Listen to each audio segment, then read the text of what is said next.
Third adjustment.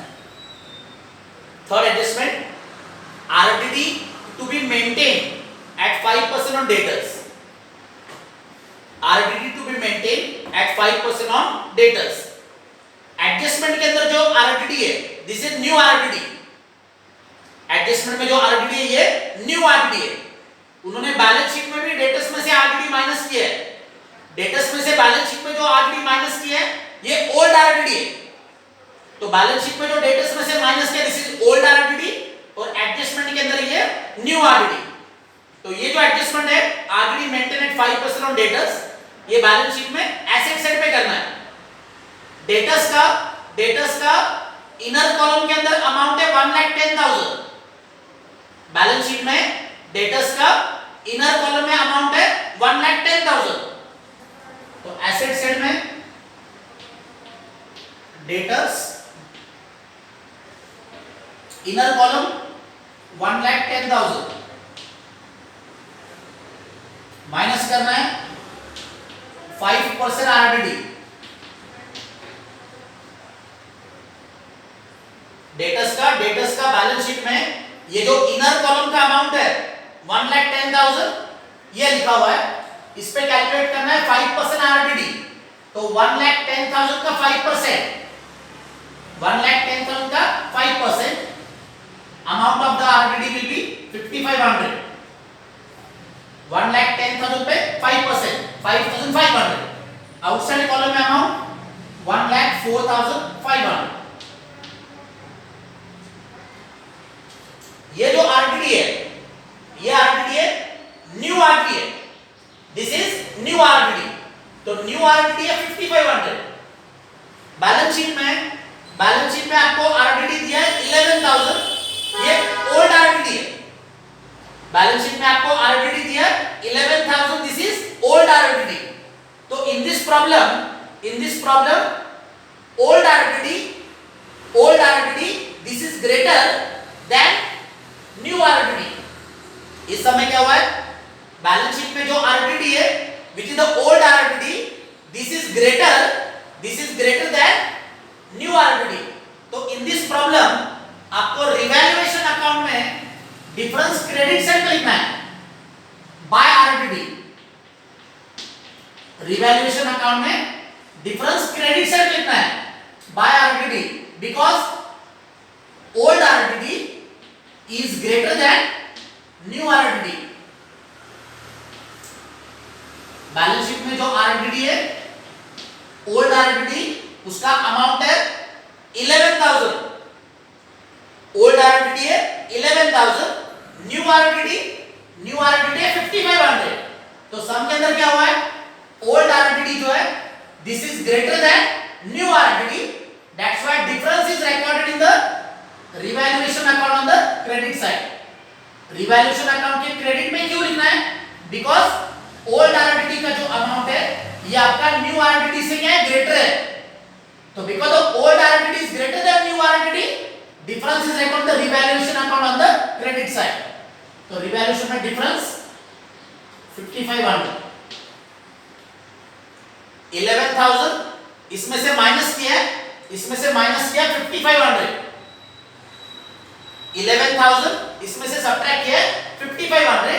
सो जो difference आ गया वो डिफरेंस रिवैल्यूएशन में लिखा है बाय RTD 5,500.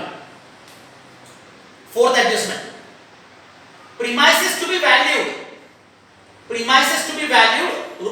₹30,000. बैलेंस शीट में प्रीमाइसेस का वैल्यू है 20,500. बैलेंस शीट में प्रीमाइसेस का वैल्यू 20,500. एडजस्टमेंट में वैल्यू दिया है 30,000.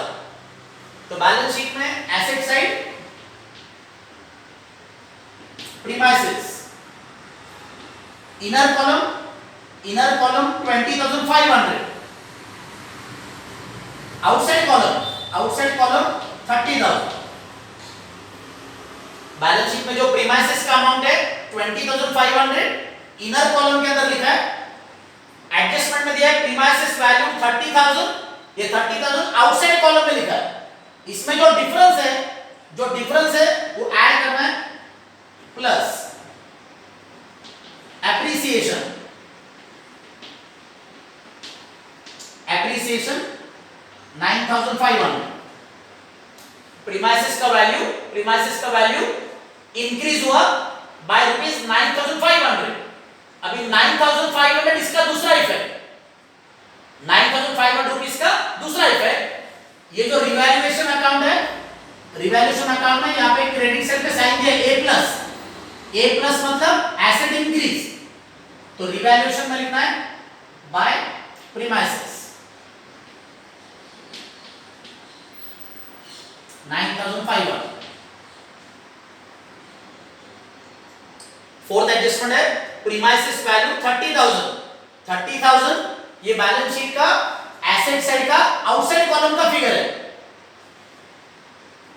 फोर्थ एडजस्टमेंट का second part, and equipments to be written off fully,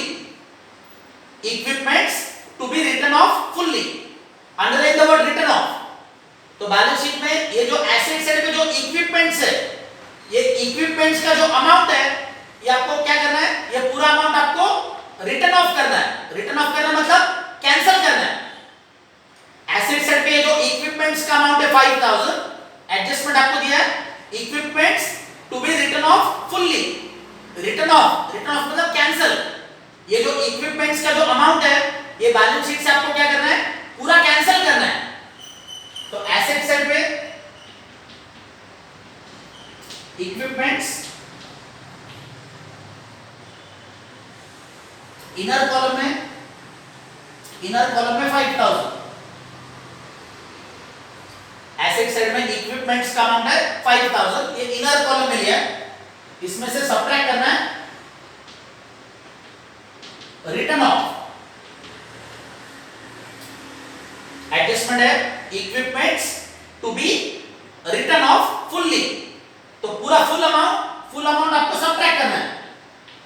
तो आउटसाइड कॉलम में इक्विपमेंट्स का वैल्यू नहीं, तो इक्विपमेंट्स में से क्या हुआ है, इक्विपमेंट में से 5000 रुपीस हमने क्या किए, माइनस किए।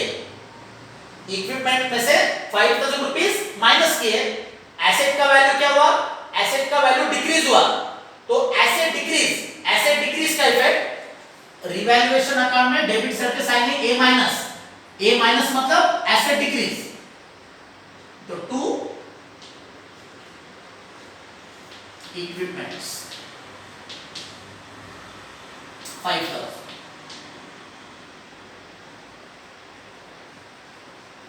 Fifth adjustment, creditors allowed discount ₹1000, creditors allowed discount ₹1000। तो बैलेंस शीट में जो क्रेडिटर्स है 46,000, इसमें से क्या करना है, 1000 रुपीस आपको डिस्काउंट माइनस करना है। क्रेडिटर्स का जो अमाउंट है 46,000, इसमें से डिस्काउंट सबट्रैक्ट करना है 1000। तो बैलेंस शीट लायबिलिटी साइड,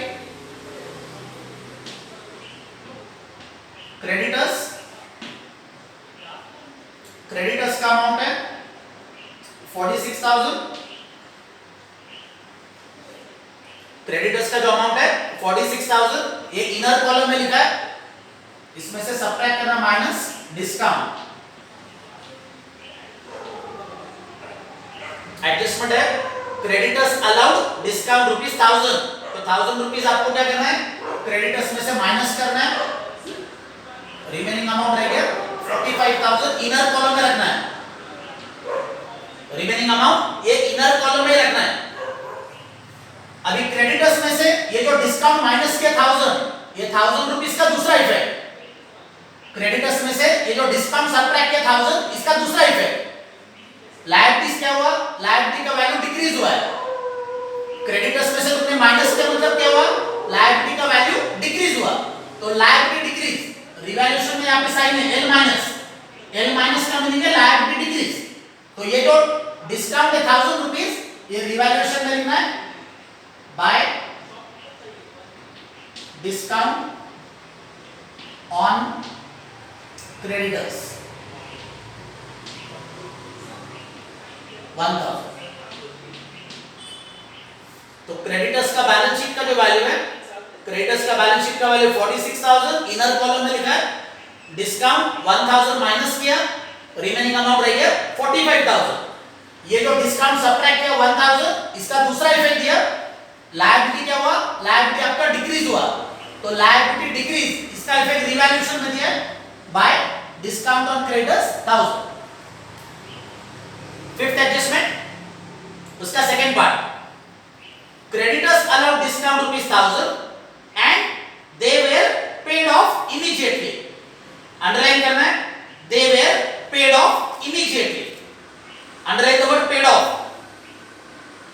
ये जो creditors का जो amount है 45,000, creditors का amount 45,000, adjustment आपको दिया है, they were paid off immediately. ये 45,000 रुपीस का आपको पेमेंट करना है, 45,000 रुपीस का पेमेंट करना है, तो ये क्रेडिटर्स में से क्या करना है, क्रेडिटर्स में से माइनस करना है, पेड ऑफ 45,000, आउटसाइड कॉलम में नील।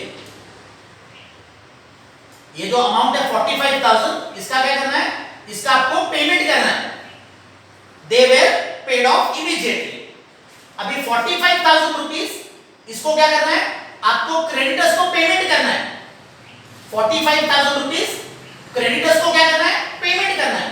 तो पेमेंट कहां से करना है, पेमेंट करने के लिए आपके पास एक बैंक अकाउंट है, क्रेडिटर्स को ये जो 45,000 रुपीस का पेमेंट करना है, तो ये पेमेंट आपको कहां से करना है, ये पेमेंट आपको ये बैंक अकाउंट में से करना है। तो 45,000 रुपीस, इसका जर्नल एंट्री क्या होगा, creditors account debit to bank. आपको क्रेडिटर्स को क्या करना है, क्रेडिटर्स को आपको 45,000 रुपीस का पेमेंट करना है, तो पेमेंट टू क्रेडिटर्स, इसका जर्नल एंट्री क्या होगा, इसका जर्नल एंट्री आपका होगा creditors account debit to bank. This is the journal entry for 45,000 rupees paid to creditors, creditors account debit to bank account, this is the journal entry for 45,000 rupees paid to creditors. इसका posting करना है, bank account में posting करना है, तो ये जो bank account है, ये बैंक अकाउंट में ये जर्नल एंट्री का पोस्टिंग करना है, तो बैंक अकाउंट में क्रेडिट साइड पे लिखना है बाय क्रेडिटर्स 45,000। तो ये जो लास्ट एडजस्टमेंट था, क्रेडिटर्स अलाउड डिस्काउंट ₹1000, ये डिस्काउंट ₹1000, क्रेडिटर्स में से क्या गया, क्रेडिटर्स में से माइनस किया 1000, ये 1000 रुपीस का इफेक्ट दिया रिवैल्यूएशन अकाउंट में, डिस्काउंट ऑन क्रेडिटर्स 1000। लायबिलिटी क्या हुआ, लायबिलिटी आपका डिक्रीज हुआ। सेकेंड पार्ट था and they were paid of immediately, तो ये जो वर्ड है दे वेर पेड ऑफ, तो क्रेडिटर्स का जो रिमेनिंग अमाउंट है 45,000, क्रेडिटर्स का जो रिमेनिंग अमाउंट है 45,000, इसको क्या करना है, इसका आपको पेमेंट करना है, पेड ऑफ।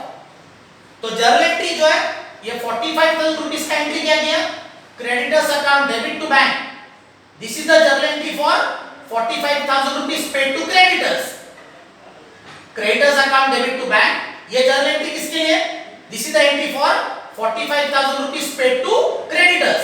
इसका बैंक अकाउंट में पोस्टिंग करना है, तो बैंक अकाउंट में क्रेडिट साइड पे पोस्टिंग किया बाय क्रेडिटर्स 45,000।